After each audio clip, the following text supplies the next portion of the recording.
Assalamualaikum warahmatullahi wabarakatuh. Kami dari kelompok 3 Pendidikan Biologi 1D akan mempresentasikan tentang kinetika kimia mata kuliah kimia dasar yang diampu oleh Ibu Sri Rahmania MPD.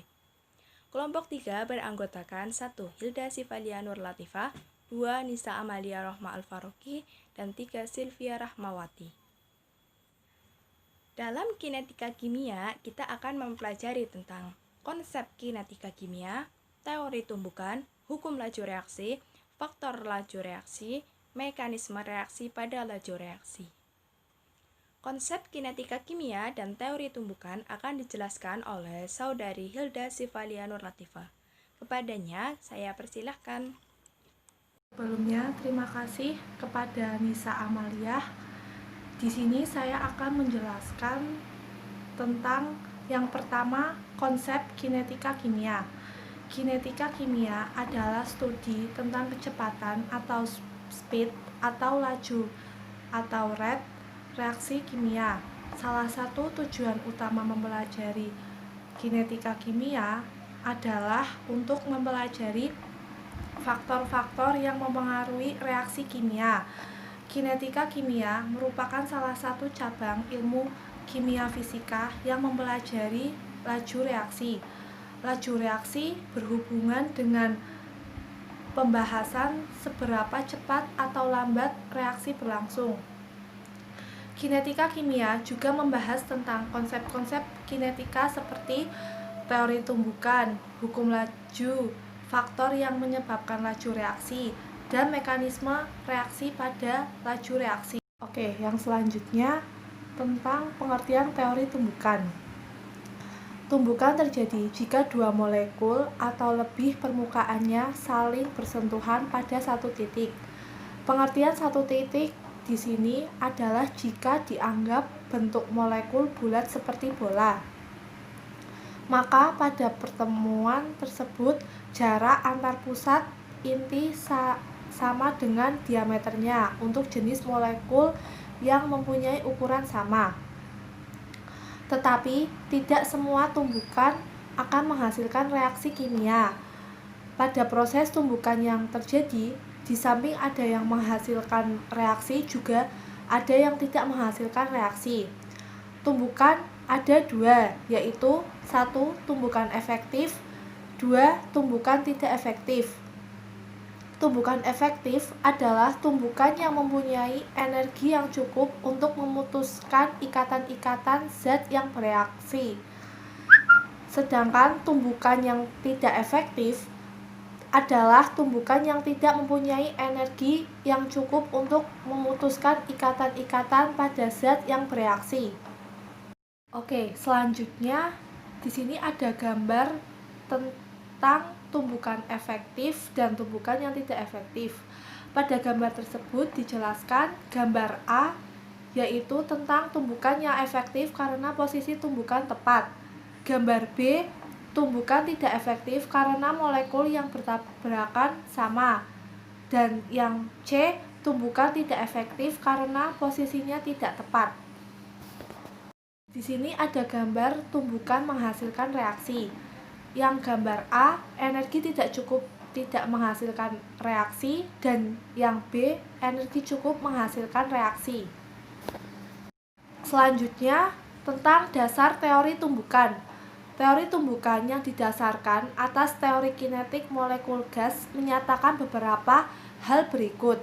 Yang pertama, gas terdiri atas molekul-molekul gas yang berukuran lebih kecil daripada jarak antar molekul. Yang kedua, molekul-molekul gas selalu bergerak lurus ke segala arah. Yang ketiga, tumbukan antara molekul-molekul gas dengan dinding wadahnya bersifat elastis sempurna. Artinya, molekul-molekul gas akan dipantulkan kembali tanpa kehilangan energi. Yang keempat, kecepatan gerak molekul gas dipengaruhi oleh perubahan suhu. Semakin tinggi suhu, maka semakin cepat gerak molekul-molekul gas. Dan yang terakhir, yang kelima, energi kinetik rata-rata molekul gas sama besar pada suhu yang sama atau tidak dipengaruhi oleh masanya. Faktor-faktor yang mempengaruhi tumbukan. Yang pertama, luas permukaan sentuh pada tumbukan. Yang kedua, sifat kimia reaksi pada tumbukan. Yang ketiga, pengaruh konsentrasi pada tumbukan. Yang keempat, pengaruh suhu pada tumbukan. Dan yang kelima, pengaruh katalisis pada tumbuhan. 1. Luas permukaan sentuh. Semakin luas permukaan sentuh tumbukan antara zat-zat bereaksi, semakin banyak molekul-molekul bereaksi yang bertumbukan. Dengan demikian, kemungkinan terjadi reaksi semakin besar, sehingga reaksi semakin cepat berlangsung. 2. Sifat fisika. Senyawa-senyawa ion lebih cepat bereaksi daripada senyawa-senyawa kovalen. Pada setiap tumbukan yang terjadi pada ion positif dan ion negatif selalu dihasilkan reaksi. 3. Konsentrasi. Dalam konsentrasi yang relatif besar, maka jumlah partikel persatuan volume juga besar, sehingga kemungkinan terjadinya tumbukan antar partikel di dalamnya juga semakin besar jika dibandingkan dengan yang terjadi pada konsentrasi yang lebih rendah. Suhu. Kenaikan suhu akan mempercepat reaksi, karena dengan kenaikan temperatur gerakan partikel semakin cepat, energi kinetik partikel-partikel semakin bertambah, sehingga semakin banyak terjadi tumbukan yang efektif. Dengan demikian, semakin banyak partikel yang bereaksi. 5. Katalisis. Katalisis merupakan zat yang dapat meningkatkan laju reaksi tanpa mengakibatkan perubahan kimia yang kekal bagi zat itu sendiri. Setelah reaksi kimia berlangsung, katalis diperoleh kembali dalam keadaan dan jumlah yang sama seperti sebelum reaksi. Baik, saya akan menjelaskan tentang hukum laju reaksi. Hukum laju reaksi merupakan sebuah persamaan memperlihatkan keterkaitan atau hubungan antara laju reaksi tertentu dengan konsentrasi reaksinya.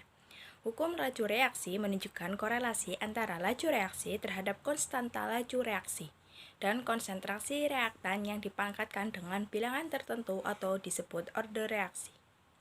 Hukum laju reaksi dapat dinyatakan dalam persamaan. Persamaan bisa dilihat dalam layar. X dan Y adalah bilangan perpangkatan order reaksi yang hanya dapat ditentukan melalui eksperimen. Nilai X dan Y tidak sama dengan koefisien reaksi A dan B. Bilangan perpangkatan X dan Y memperlihatkan pengaruh konsentrasi reaktan A dan B terhadap laju reaksi. Orde total atau orde keseluruhan atau tingkat reaksi adalah jumlah orde reaksi reaktan secara keseluruhan.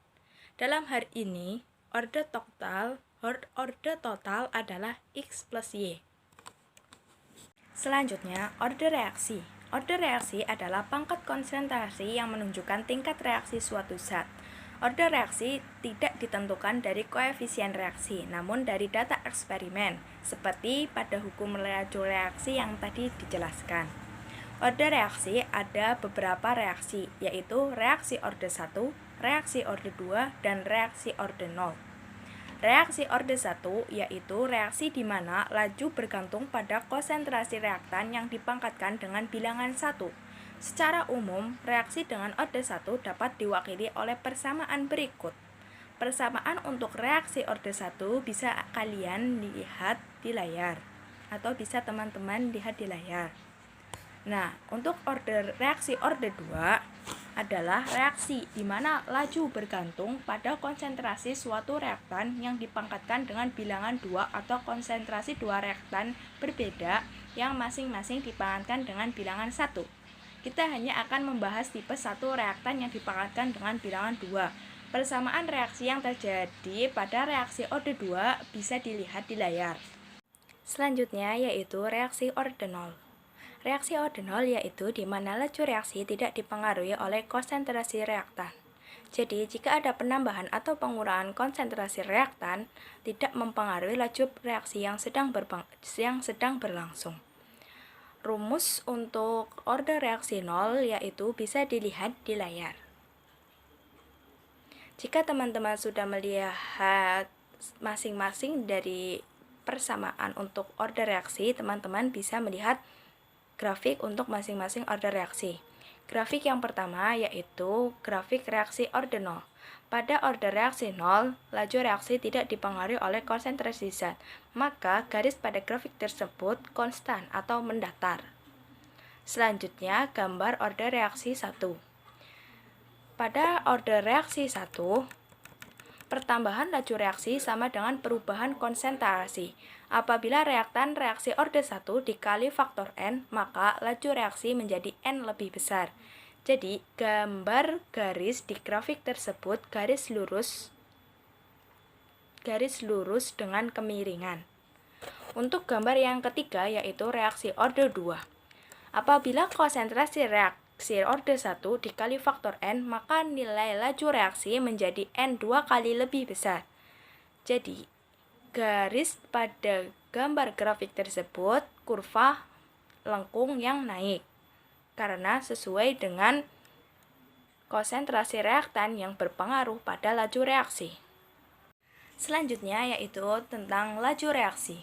Laju reaksi adalah besaran menyatakan banyaknya reaksi kimia yang berlangsung per satuan waktu. Laju reaksi tadi sudah disinggung pada hukum laju reaksi. Rumus laju reaksi yaitu V sama dengan delta X per delta T, atau delta X sama dengan N per V. Kelajuan reaksi makin lama akan semakin kecil nilainya apabila 1. Jumlah reaktan yang semakin berkurang dan pada akhirnya bernilai 0 atau reaksi selesai. Yang kedua, jumlah produk yang semakin bertambah dan pada akhirnya bernilai tetap atau reaksi selesai.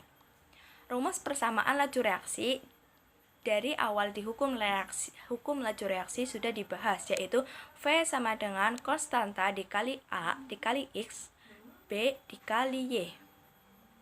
V untuk laju reaksi, K untuk konstanta laju reaksi, X untuk order reaksi terhadap A, Y untuk order reaksi terhadap B, X plus Y adalah untuk reaksi order total.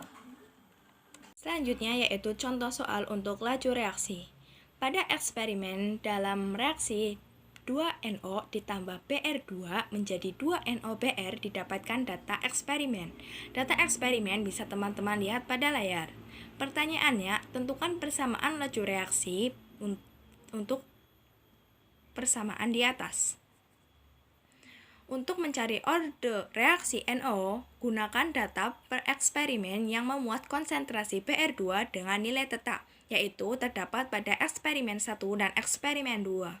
Maka diperoleh persamaan. Untuk penghitungan bisa menggunakan rumus yang sudah dijelaskan di depan tadi. V1 dibagi V2 sama dengan konstanta NO1 pangkat X dikali Br2 pangkat Y dibagi konstanta NO2 pangkat X dikali Br2 2 pangkat Y. Karena ada yang bernilai sama, maka boleh dicoret untuk memudahkan dalam penghitungan. Lalu, V1 sama dengan 10, V2 sama dengan 20. Maka, 10 per 20 sama dengan 0,1 pangkat X dibagi 0,4 pangkat X. X-nya bertemu, yaitu 1. Untuk mencari order reaksi Br2, kita gunakan eksperimen yang mana saja, karena tidak ada data eksperimen yang memuat konsentrasi NO sama dengan nilainya. Kita gunakan eksperimen 1 dan eksperimen 3. Jadi, V1 per V3 sama dengan konstanta NO1 pangkat X dikali Br2 pangkat Y dibagi konstanta NO2 pangkat X dibagi Br2 pangkat Y. Karena ada yang bernilai sama, maka boleh dicoret. Lalu, persamaan untuk penghitungan NO ini bisa dilihat pada gambar. Y-nya ketemu, yaitu 2. Maka, persamaan laju reaksinya V sama dengan konstanta dikali NO dikali Br pangkat 2. NO pangkat 1, jadi tidak perlu dituliskan, karena biasanya kalau tidak ada pangkatnya itu mesti 1, berpangkat 1. Br karena berpangkat Y maka diisi dengan 2. Persamaan bisa lebih jelasnya dilihat pada layar. Selanjutnya, faktor yang mempengaruhi laju reaksi. Faktor yang mempengaruhi laju reaksi itu ada 4. Yang pertama, luas permukaan. Konsep luas permukaan sebenarnya adalah material atau partikel yang berukuran lebih kecil yang memiliki sentuhan lebih besar luas permukaan sehingga reaksinya lebih cepat. Pengaruh luas permukaan dapat dijelaskan oleh konsep teori tumbukan. Konsep teori tumbukan telah dijelaskan di awal tadi.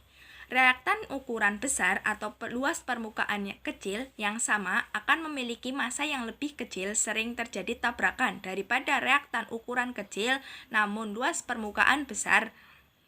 Di sisi lain, ukuran kecil reaktan atau luas permukaan besar akan lebih sering terjadi kolusi daripada ukuran besar atau luas permukaannya kecil. Faktor yang kedua yaitu konsentrasi. Pengaruh konsentrasi juga berkaitan dengan jumlah partikel yang terlibat dalam tumbukan. Apabila konsentrasi reaksi bertambah, maka jumlah partikel-partikel akan meningkat. Dengan demikian, partikel tersebut malah menjadi lebih dekat dan jumlah tumbukan efektif juga akan meningkat, sehingga akan meningkatkan laju reaksi. Maka konsentrasi sangat berpengaruh dalam faktor laju reaksi. Faktor yang ketiga yaitu suhu. Pengaruh suhu terhadap laju reaksi terkait dengan nilai energi kinetik partikel. Apabila suhu dinaikkan, maka energi kinetik partikel akan bertambah. Dengan demikian, lebih banyak partikel yang akan memiliki energi kinetik minimum lebih besar dari energi aktivasi. Hal ini menyebabkan jumlah tumbukan efektif bertambah, sehingga laju reaksi meningkat. Suhu suatu reaksi kimia bertambah dengan naiknya temperatur. Bukan hanya molekul-molekul lebih sering bertabrakan, tetapi mereka juga bertabrakan dengan dampak yang lebih besar. Karena mereka juga bergerak lebih cepat jika suhu naik. Jadi, dengan perubahan suhu mempengaruhi laju reaksi yang sedang berlangsung. Faktor yang keempat yaitu katalisis. Peran katalis di dalam mempengaruhi laju reaksi terkait dengan energi pengaktifan reaksi. Energi aktivasi katalis yang digunakan untuk mempercepat laju reaksi memberikan suatu mekanisme reaksi alternatif dengan nilai energi aktivasi yang lebih rendah dibanding energi aktivasi reaksi tanpa katalis. Dengan energi aktivasi yang lebih rendah, maka lebih banyak partikel yang memiliki energi kinetik yang cukup untuk mengatasi halangan energi aktivasi yang rendah ini. Hal ini menyebabkan jumlah tumbukan efektif akan bertambah, sehingga laju reaksi juga akan meningkat. Jadi, katalisis sangat berpengaruh dalam laju reaksi. Yang selanjutnya yaitu contoh laju reaksi dalam kehidupan sehari-hari. Beberapa contoh penerapan laju reaksi dalam kehidupan sehari-hari yang pertama yaitu 1. Ibu di rumah atau pedagang bubur kacang ijo akan mengiris terlebih dahulu gula merah yang akan dimasukkan ke dalam bubur kacang ijo yang sedang direbus. Yang kedua, penduduk pedesaan membelah kayu gelondongan menjadi beberapa bagian sebelum dimasukkan ke dalam tungku perapian. Yang ketiga, penjual gado-gado, lontong, dan pecel terlebih dahulu menggerus kacang goreng sebelum dicampurkan dengan bahan-bahan yang lain. Yang keempat, dalam pembuatan kertas, bahan baku pembuatan kertas digerus terlebih dahulu untuk membuat bubur kertas, agar memperluas permukaan bidang sentuh, sehingga campuran menjadi homogen dan reaksi berlangsung sempurna. Yang kelima, bahan baku yang sering ditambang tersedia dalam bentuk butiran-butiran kasar. Untuk mempercepat pengolahan selanjutnya, butiran-butiran tersebut dihancurkan menjadi butiran sampai halus. Yang keenam, dalam pembuatan roti, kita bisa menambahkan ragi yang berfungsi sebagai katalis untuk mempercepat laju reaksi. Demikian beberapa contoh laju reaksi dalam kehidupan sehari-hari. Selanjutnya adalah penjelasan tentang mekanisme reaksi pada laju reaksi yang akan disampaikan oleh saudari Sylvia Rahmawati. Kepada Sylvia, saya persilahkan. Baik, terima kasih saudari Nisa. Assalamualaikum warahmatullahi wabarakatuh. Saya Sylvia Rahmawati akan menjelaskan tentang mekanisme reaksi pada laju reaksi. Mekanisme reaksi pada laju reaksi. Mekanisme adalah proses aktual yang melalui suatu reaksi. Dalam rangka untuk menyatakan suatu mekanisme sepenuhnya, kita harus menentukan posisi semua atom, termasuk yang dalam molekul pelarut dan energi sistem. pada setiap titik dalam proses. Banyak informasi tentang mekanisme reaksi dapat diperoleh dari pengetahuan tentang zat mana yang mempercepat reaksi, yang mencegahnya, dan yang tidak keduanya. Contoh mekanisme reaksi. Untuk reaksi-reaksi yang terjadi dalam lebih dari satu langkah, sama dengan molekularitas pada langkah itu. Fakta ini memungkinkan untuk memprediksi tingkat hukum setiap mekanisme yang diusulkan, meskipun kadang-kadang kalkulasi itu bisa diperpanjang. Jika satu langkah dari mekanisme lebih lambat daripada yang lainnya, atau biasanya memang demikian, laju reaksi keseluruhan pada dasarnya sama dengan kecepatan langkah yang lambat, yang karenanya disebut langkah pengubahan tingkat. Untuk reaksi yang terjadi dalam dua langkah atau lebih, kedua kasus yang luas dapat dibedakan menjadi dua. 1. Langkah pertama lebih lambat daripada langkah berikutnya, dan akibatnya menentukan laju. Dalam kasus seperti itu, Undang-Undang Tarif hanya memasukkan reaktan yang berpartisipasi dalam langkah lambat.